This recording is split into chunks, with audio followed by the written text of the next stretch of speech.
2017 সালে form fill up, 2021 পরীক্ষা দিয়ে পাশ করার পর থেকেই লড়াই চালিয়ে যাচ্ছেন চাকরি প্রার্থীরা। এতদিন 6-7 বছর একটা চাকরির জন্য যদি অপেক্ষা করতে হয়, তারপরে যেটা সাফল্যটা আসে, সেটা তো অবশ্যই খুবই ভালো লাগছে। 7 বছর 2017 সালে ফর্ম ফিল আপ হয়েছিল, 21 পরীক্ষা হয়েছে, 22 রেজাল্ট আউট হয়েছে, 23 ইন্টারভিউ দিয়েছি, 24 কাউন্সিলিং। অবশেষে আদালতের নির্দেশে কাউন্সিলিং শুরু হলো। ডিএলএড প্রার্থীদের প্রাধান্য দিয়েই শুরু হলো কাউন্সিলিং।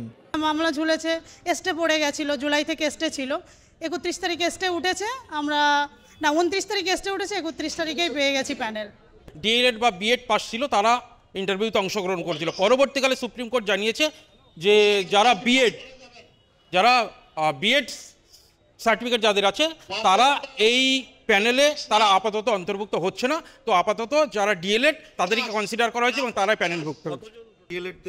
হ্যাঁ, এটা পুরোটাই ডিএলএডদের। এখন সমস্যা বলতে দেখুন, বিএডদের তো অ্যাকচুয়াল যে ট্রেনিংটা ছিল ওখানে এলিমেন্টারি এডুকেশনের কোনো ট্রেনিং ছিল না, বিএডদের সেই জায়গাটাই ছিল না। কিন্তু আমাদের যে ডিএলএড যে কোর্সটা, সেখানে পুরোপুরি ডিপ্লোমা ইন এলিমেন্টারি এডুকেশন, এটা মানতেই হবে। তো সেখানে হয়তো এনসিইআরটির কিছু রুলস রেগুলেশন অনুযায়ী বিএডরা চান্স পেয়েছিলেন, কিন্তু সেখানে আমাদের অনেক লড়াইয়ের পরে আবার আমরা আমাদের জায়গাটা ফিরে পেয়েছি, আর বিএডরা আপাতত তাদের জায়গাটা বুঝে গেছে।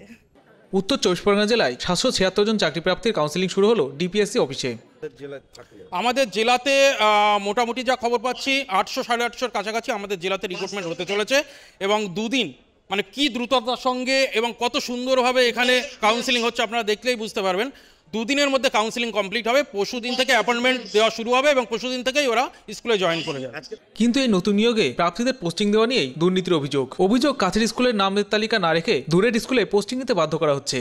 ডিস্ট্রিক্ট ওয়াইজ 55, সেইখানে আমাকে আমার বাড়ি চাকদায় আমাকে দেয়া হয়েছে বাদুড়িয়া। ওখানে অপশান ছিল বাদুড়িয়া, বসিরহাট, হিঙ্গলগঞ্জ, হাসনাবাদ, বনগাঁ, বাগদা, এসবের কোনো লিস্ট নেই যেটা আমার নিয়ারেস্ট হবে। ওরা সেই লিস্টগুলোকে হাইড করেছে। যে সব জেলা তো কোন কোন স্কুল, সেই স্কুলের লিস্টটা দিয়ে দিয়েছে। আমাদের নর্থ 24 পরগনা স্কুলটা লিস্ট দিয়ে দিই, তাহলে বুঝতে পারবো যে আমরা ঠিক আছে, আমার আগে এতজন 27 জন তারা কাছে পেয়ে গেছে, আমরা শান্তি পাবো। বসিরহাটে পেলেও কোনো অসুবিধা নেই। আর এই কারণে চাকরি প্রার্থীরা বিক্ষোভ দেখাতে শুরু করে বারাসাত ডিপিএসসি বিল্ডিং এর সামনে। ভ্যাকান্সি লিস্ট না বের করেই চাকরি প্রার্থীদের স্কুল পছন্দ করতে বাধ্য করা হচ্ছে বলে অভিযোগ। এবং যদি আমি দেখতে চাই যে বনগাঁর লিস্ট দেখান, বলছে যে ওগুলো আমাদের কাছে নেই, আমাদের কাছে যা আছে এর মধ্যেই নিন, নইলে রিফিউজ লিখে চলে যান। বসিরহাটে যদি লজ্জা নেই, 7 বছর লড়াই করে চাকরি পেয়েছি, এটা খুশি আমরা, লজ্জা নেই। স্কুলের লিস্ট দিক, বসিরহাট যদি আমার প্রাপ্ত হয় মাথা পেতে নেবো। ছাত্রদের শিক্ষার জন্য চাকরি দিয়েছি, কোনো অসুবিধা নেই।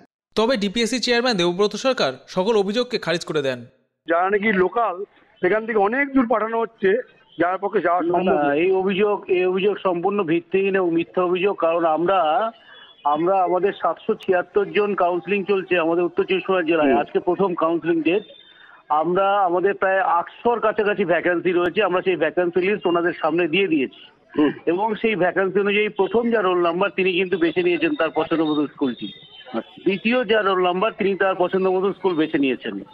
ফলে সেক্ষেত্রে একেবারে ওপেন টু অল কিন্তু কাউন্সিলিং হচ্ছে।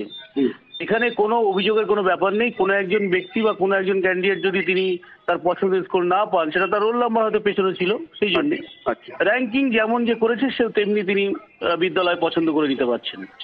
দুর্নীতি অভিযোগ করছে। ওপেন কাউন্সিলিং হচ্ছে তো, আপনি বুঝতে পারলেন না? 776 জন ক্যান্ডিডেট, আমাদের 800-র কাছাকাছি ভ্যাকেন্সি রয়েছে, আমরা সবটাই তাদের সামনে দিয়ে দিয়েছি। অভিযোগ ভিত্তিহীন, একেবারেই ভিত্তিহীন।